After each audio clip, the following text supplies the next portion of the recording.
Hola, bienvenidos y bienvenidas. Mi nombre es José Mariano Mesa Rivera, miembro de la Red Juvenil El Faro Luz y Ciencia, y el día de hoy continuaremos con la realización del ciclo de entrevistas a organismos internacionales acerca de la Agenda 2030. Tenemos en esta ocasión como invitado al licenciado Álvaro Alarcón Tavares, subdirector de promoción de los derechos humanos en la CNDH. ¿Me permitiré compartir un poco de su semblanza antes de comenzar? Es licenciado en Administración de Empresas por el TEC de Monterrey, maestro de Responsabilidad Social por la Universidad Anáhuac y maestro de Derechos Humanos por la CNDH. Es presidenta honoraria de la Organización de la Sociedad Civil que promueve y protege los derechos humanos, Despertares Derechos Humanos AC. Fue miembro del Consejo Consultivo de la Secretaría de Desarrollo Social, CEDESOL, del Gobierno Federal y fundador de la empresa de consultoría, Relaciones Públicas y Comunicación Corporativa, Derechos Humanos y Responsabilidad Social, S.A. Asesoró a la Secretaría de Gobernación en los temas de empresas y derechos humanos y actualmente, como ya mencioné, es subdirector de promoción de los derechos humanos en la CNDH. Bueno, sabiendo un poco más sobre nuestro distinguido invitado del día de hoy, le doy la bienvenida al licenciado Álvaro Alarcón Tavares. Gracias, Mariano, qué amable, muchas gracias por la invitación. Y bueno, pues aquí vamos a responder algunas preguntitas sobre la CNDH, la Agenda 2030 y algunas otras cosas. Sí, licenciado, si no tiene ningún inconveniente, podemos comenzar con la ronda de preguntas. Por favor, adelante, claro. Ok. ¿De qué forma la CNDH protege y promueve los derechos humanos? Bueno, primero te voy a dar un poquito el background, tengas el contexto de la CNDH. La CNDH se creó el 6 de junio de 1990 por decreto presidencial. Anteriormente existía en la Secretaría de Gobernación una dirección para la protección de los derechos humanos, pero cuando se crea la CNDH eh, cobra mayor relevancia y algunos de los ministros de la Suprema Corte se pusieron en contra de esta creación y decían, ¿cómo que el Estado va a estar contra sí mismo? Decía el ministro Guriño Pelayo, papá de una amiga de Yolanda. Escribió un libro que se llama El Estado contra sí mismo, pero cobra mayor relevancia porque, respecto a tu pregunta, la CNDH fortalece el Estado de Derecho y si no vivimos en un Estado de Derecho, pues no puede avanzar nada de la Agenda 2030. Recuerda tú que cada uno de los objetivos de desarrollo sostenible corresponden a un derecho humano, a varios. Salud, educación, igualdad de género. Y si no existe un Estado de Derecho, es imposible que se pueda dar pues, la inversión extranjera, la convivencia en sociedad. Acuérdate también que la Agenda 2030 tiene tres áreas específicas, la parte económica, la parte social y la parte medioambiental. Entonces, la CNDH es la principal entidad gubernamental que promueve y protege los derechos humanos. Ok. ¿Y en qué casos la CNDH puede apoyar para promover el desarrollo sostenible? Mira, el artículo primero de la Constitución dice que las autoridades tienen la obligación de promover, proteger, respetar y garantizar los derechos humanos. Y el Estado debe prevenir, investigar, sancionar y reparar las violaciones a los derechos humanos. Ese es el artículo 1, entonces es un mandato constitucional. Y cuando me preguntas en qué casos, pues en todos los casos de violaciones a los derechos humanos en los que el Estado es partícipe. Ok. Eh, existen recomendaciones que ha emitido la CNDH para cada uno de los objetivos de desarrollo sostenible. Puedes encontrar ejemplos de recomendaciones puntuales como educación de calidad, educación, la SEP, las universidades, las primarias, las secundarias del Estado han recibido recomendaciones de la CNDH porque las personas regularmente no actuamos con, con maldad y con criterios de voy a causarle el daño, agravios a los demás seres humanos y voy a violar sus derechos humanos. Casi siempre son omisiones y negligencias. Entonces, es ahí cuando el Estado interviene la CNDH le dice al Estado, la Secretaría de Educación en este caso, oye, está sucediendo esto, tienes que poner atención.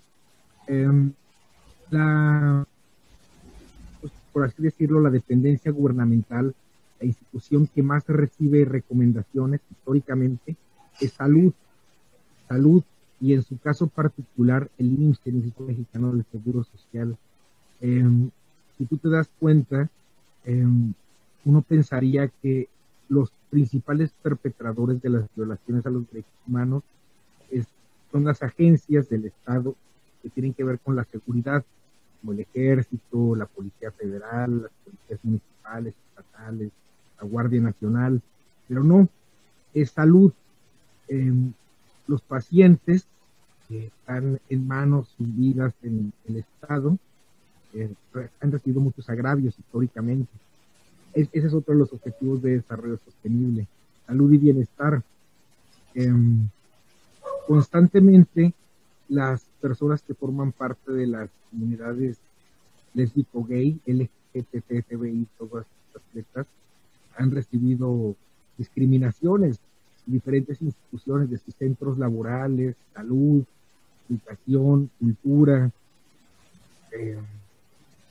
Recientemente hubo un caso de una mujer que estaba amamantando a su hijo en un museo del Estado, en un museo público, y bueno, pues tuvo ahí agresiones por parte del personal de seguridad del museo.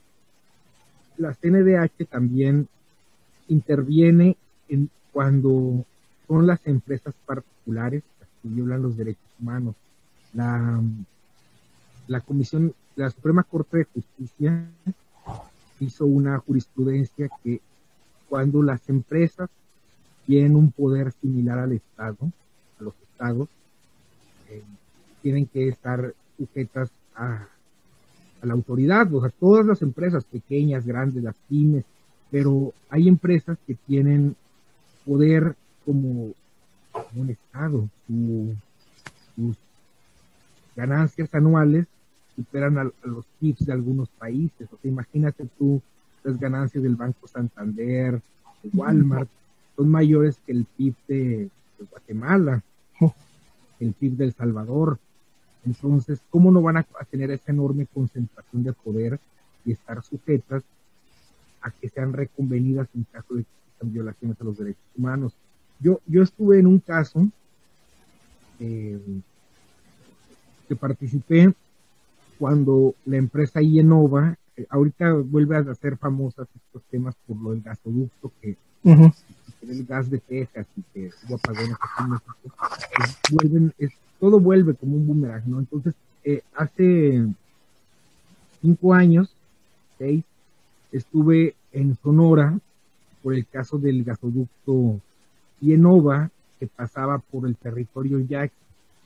Entonces, pues esta empresa hizo todo el comportamiento como si tratara de un grupo criminal, un grupo de traficantes, porque secuestraron, torturaron, amenazaron, se comportaron no como una empresa, sino como una organización criminal. Entonces, la CNDH interviene y le dice a los que contrataron a esta empresa, en este caso a Secretaría de Energía, porque a su vez Comisión Federal de Electricidad, porque Comisión Federal depende de la Secretaría de Energía. Entonces hay una recomendación dirigida al presidente en ese momento, a Peña Nieto, al secretario de Energía, que era Pedro Joaquín Caldwell, y al director de la CFE por las violaciones a los derechos humanos que está cometiendo esta empresa, porque tienen que regularla, o sea, no se manejan solas, tienen que estar sujetas a las regulaciones, leyes de los países donde operan.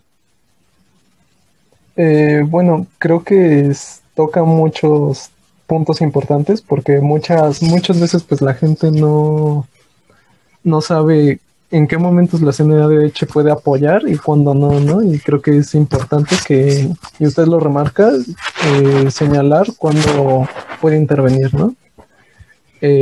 Bueno, siguiendo con las preguntas, ¿cuáles han sido algunos de los proyectos de los que ha sido parte para el cumplimiento de la Agenda 2030?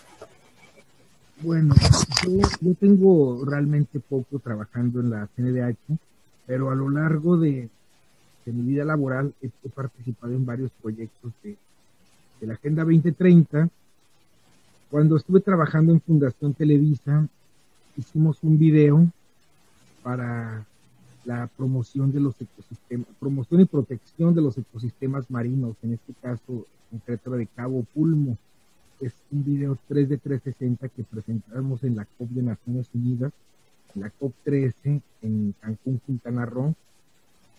Un video muy, muy bonito porque es un adulto mayor que cuenta junto con una niña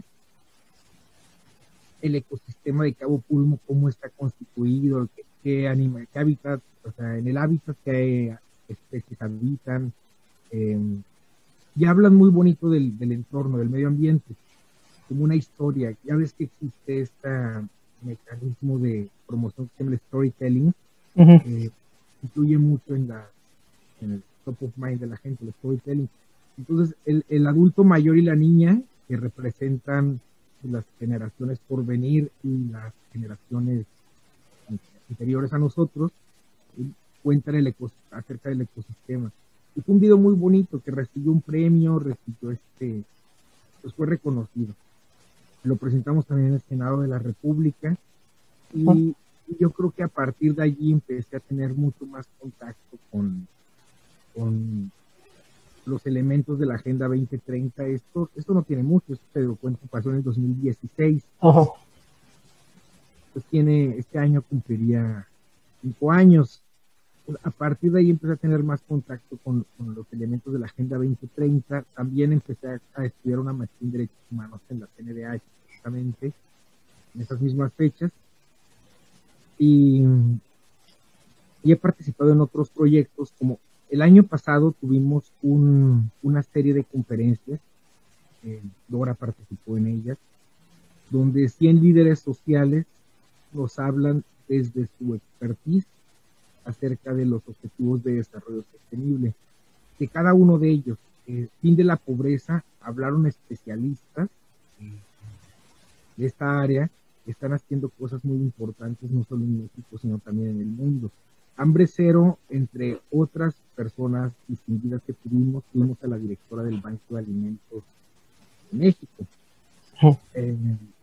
Salud y Bienestar, tuvimos a personas muy reconocidas en los temas de salud, educación de calidad, y así sucesivamente en cada uno de los objetivos de desarrollo sostenible. Participaron 100 líderes sociales, y derivado de esas conferencias estamos haciendo este año un libro impreso, y que en agosto esperamos que ya salga a la luz, para pasar en versión estenográfica las conferencias que están ahí en YouTube y en Facebook. Ahí las pueden ver, quien sabe su interés.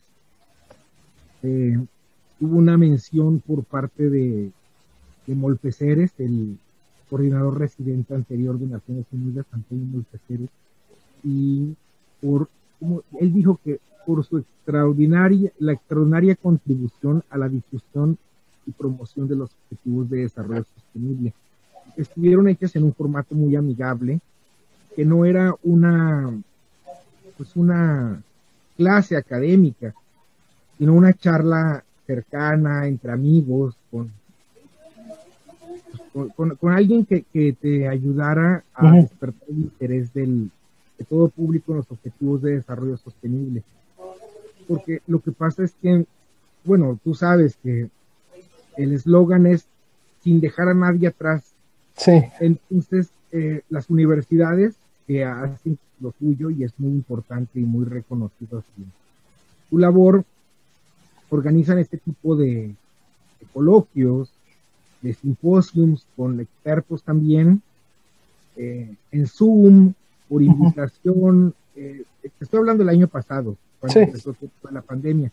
Ahorita es mucho más frecuente ver que la UNAM organiza el Congreso de Derecho en Facebook Live. Ya están conectados viéndolo en Facebook Live, pero el año pasado no habían tomado en cuenta estas herramientas. Entonces mandaban invitación por Zoom para que se conectara cierto número de personas y además cobraban en algunos casos. Entonces, lo que nosotros hicimos fue hacerlo más democratizar esto, porque el rector de la Universidad de Tlaxcala nos decía una vez, cuando empezó la pandemia, el 70% de las estudiantes y los estudiantes no tienen laptop, no tienen internet fijo en sus casas. O sea, todos y todas tienen un celular, un smartphone, la gran mayoría, a lo mejor el 99%, tienen un smartphone. Y tienen planes de internet limitados, o sea, no pueden estar 6 horas en Zoom, por supuesto que no, imagínate, se les acabarían sus datos para tomar sus clases. Sí. Pero sí pueden, Facebook los paquetes de internet incluyen Facebook ilimitado. Entonces las personas pueden estar viendo sus videos en Facebook y entonces pues eso lo aprovechamos para democratizar esto. Y pues era un diálogo cercano. Después hubo algunas personas que hicieron sus presentaciones en PowerPoint, pero como esto es tan libre, hay más personas que lo hicieron como un diálogo cercano que personas que lo hicieron como una clase académica. Estuvo muy interesante ese proyecto.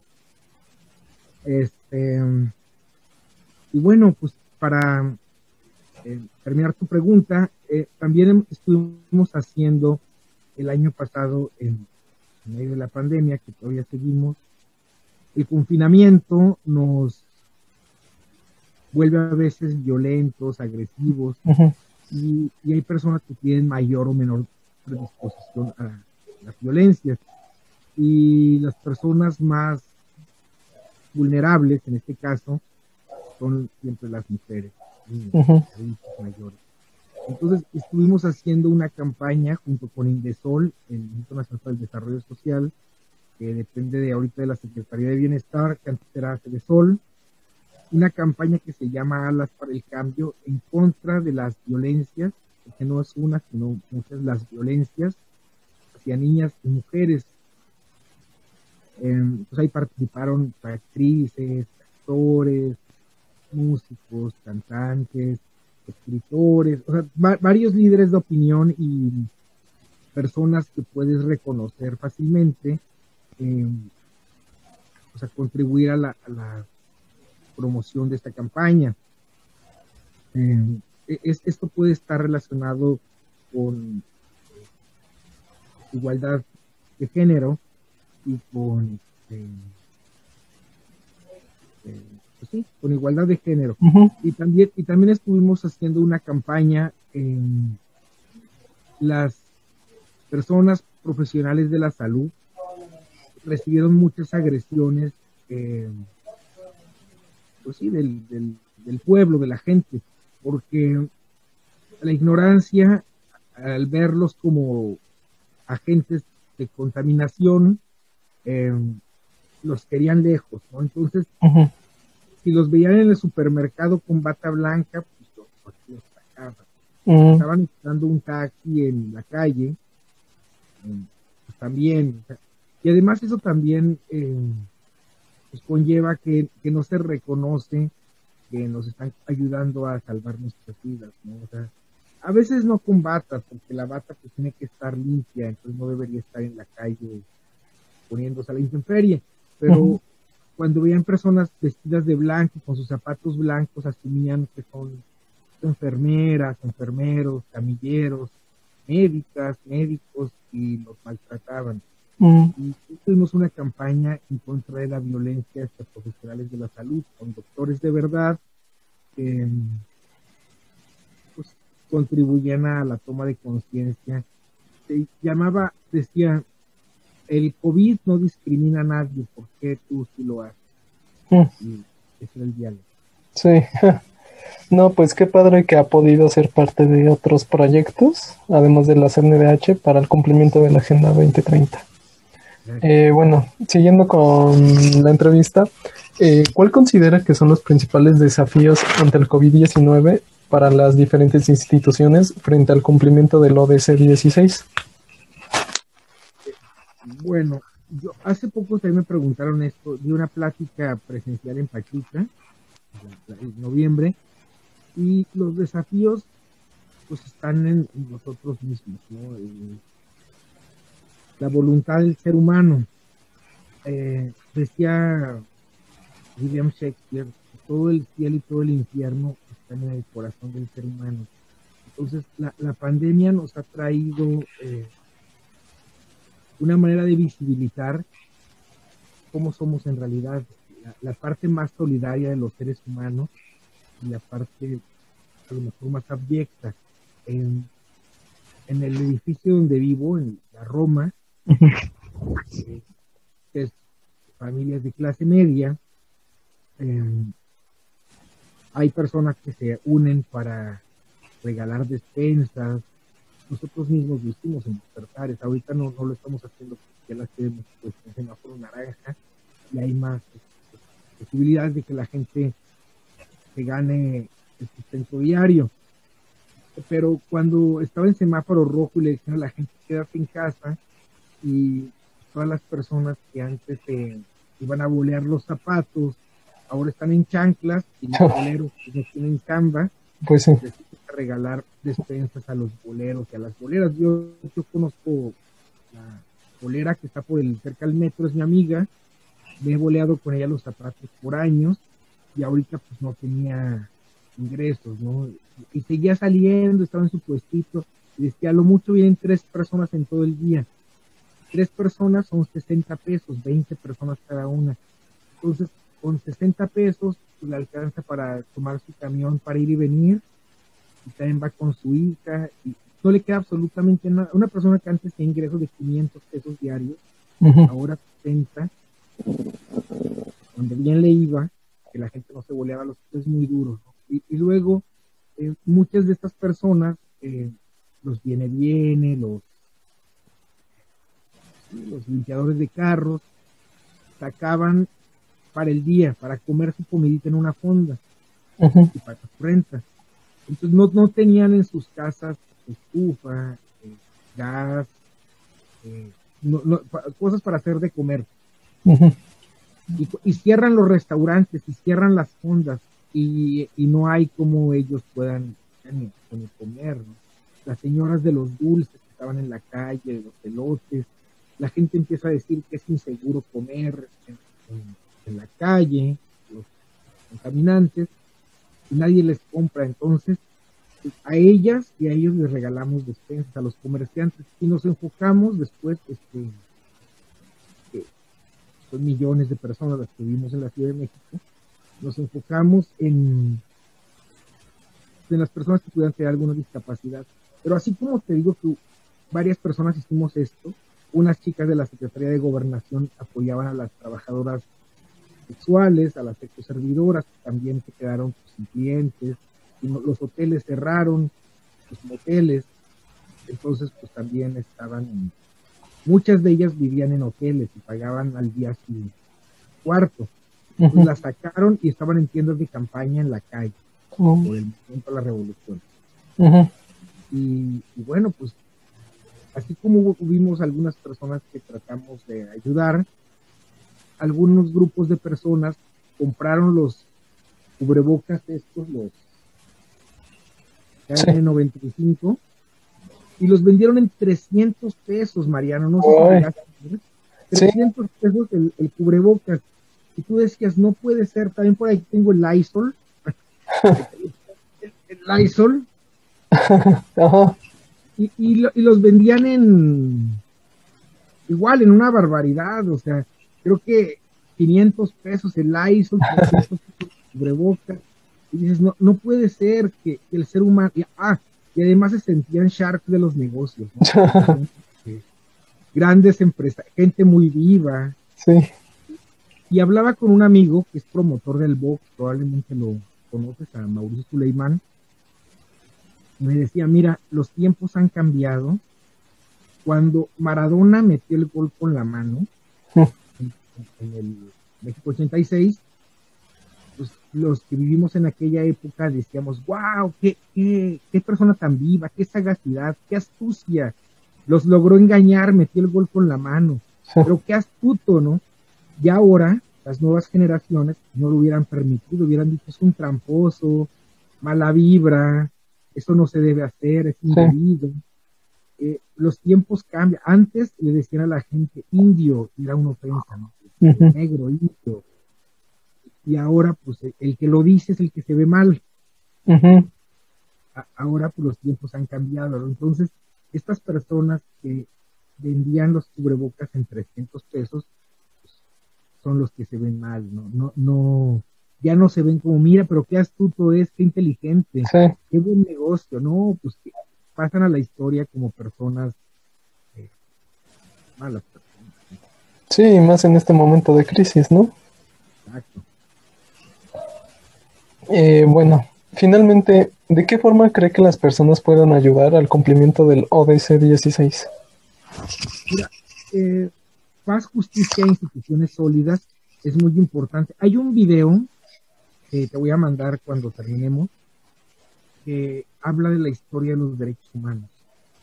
Desde el pergamino de Ciro, la antigua Roma, los egipcios, los griegos, la Iglesia Católica, que tuvo mucha injerencia en la Constitución, la Declaración de Independencia de México, la Revolución Francesa y varios sucesos que marcaron hitos hasta llegar a lo que se hizo la Declaración de los Derechos Humanos hace 32 años. Y dicen, bueno, entonces, pues si está la declaración, ¿por qué siguen existiendo pues, personas en pobreza? ¿Por qué seguimos contaminando el medio ambiente? Torturas, desaparecidos, trata de personas, trata de mujeres, trata de niños, esclavitud laboral, esclavitud en pleno siglo XXI. ¿Por qué? Que bueno, lo que te decía hace rato que dice Shakespeare, ¿no? Porque todo el infierno y todo el cielo está en el corazón del ser humano, y los derechos humanos tienen que reflejarse en los lugares tan chiquitos que no se ven en los mapas, decía Eleanor Roosevelt. Son las casas, los hogares, en cada persona. Entonces, mientras no elevemos nuestra conciencia a una toma de conciencia colectiva donde seamos todos, o sea, está muy padre que existe una organización como la CNDH que se ocupe que el gobierno no abuse, el Estado, pero mientras todos no seamos promotores de los derechos humanos, esta pandemia no va a acabarse, está la otra pandemia. Y esto también tiene su similitud con la de la pandemia del COVID-19, porque los que se vayan a vacunar, nos vamos a vacunar en su momento, pues somos porque tenemos acceso, aunque es gratuita la vacuna en México y en otros países, somos países de las economías primeras del mundo. México es la número 13. Decía ahí el presidente que de los 200 países que forman Naciones Unidas, menos de la mitad estamos teniendo acceso a la vacuna, y los que no, pues entonces la pandemia va a seguir, ¿no? Porque van a existir personas que sigan sujetos a infectarse. Sí. Y en la otra pandemia, la pandemia de la falta de solidaridad, mientras todos no seamos conscientes, de hecho, algo que es muy importante tener en cuenta es las 5 P's: People, Planet, Prosperity, Peace and Partnerships. O sea, si estas 5 P's no se toman en cuenta, pues difícilmente vamos a lograr la Agenda 2030. Bueno, esa ha sido la última pregunta. Muchas gracias, licenciado, por esta interesante entrevista acerca de este fundamental objetivo de desarrollo sostenible. De parte de la Red Juvenil del Faro Luz y Ciencia, agradecemos por el tiempo que nos ha dado para compartirnos acerca de su gran experiencia y perspectiva. Antes de que concluyamos, ¿le gustaría dar un último mensaje? Muchas gracias. Voy a mandarte un video y ojalá lo puedas poner, una liga de YouTube, para que las personas que la lean también vean el video que te voy a compartir. Sí, muchas gracias. Bueno, excelente mensaje, licenciado. Nuevamente le agradecemos. Gracias a todos y a todas por su atención y nos vemos en la próxima. Gracias, Mariano. Hasta luego.